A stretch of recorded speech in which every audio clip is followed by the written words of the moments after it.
a grass walk here at the weekend on the farm, and you've got an average farm cover of about 900.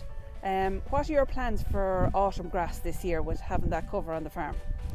I'd say, Sandra, that'll probably be the maximum farm cover we'll have, I'd say, this year. Our demand is set in around 50 now at the moment. We have over 10 hectares out for third cut silage, which we're going to cut this week, which will be in around the 10th, 11th September. So once that comes back in, we'll drop the demand back down closer to kind of low 40s. But for the time being, if we get a growth of in around mid 40s, we'll be okay. It'll more or less kind of hold our farm cover in around 750.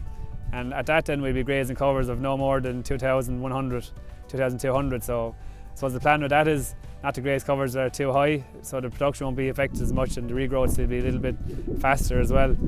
Previously we would have built up the farm cover up to 1,000 or more, but we just felt this year we wanted to make a bit of extra silage. We didn't do any reseeding, and we just want to try and keep kind of just, I suppose, just better quality covers in front of the cows. So once we get dry weather, they should hopefully be able to utilise that, and we'll be able to basically stretch our grazing out into the end of November according to our grass budget.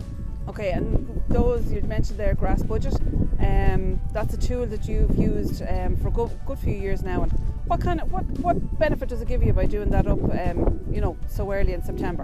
That's the autumn budget actually and the spring budget are two budgets I do every year. Like the rotation planner for us isn't as important because we usually find we actually have trouble getting through all the grass. We have access to all the fields on the farm. But I think it's important that we know how much grass we actually have on the farm, so we know that we are able to, I suppose, stretch it out into November.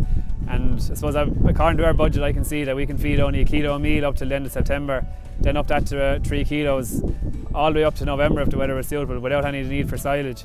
So it just gives a good indication, I suppose, of the grass we have, the requirement for silage as well, especially if we thought we were going to be tight for silage. We can see, do we need to dry off cows earlier? Do we need to cull the empty cows earlier? Can we take out as much silage as we want? So it just gives a bit more reassurance that we can take out that 10 hectares and we'll still have enough to keep the grass and the cows' diet all the way up into the end of November if the weather is good. So it just takes the guesswork out, and I suppose make sure that we'll have plenty of good quality grass in front of the cows. Brilliant. Thank you very much, Shane.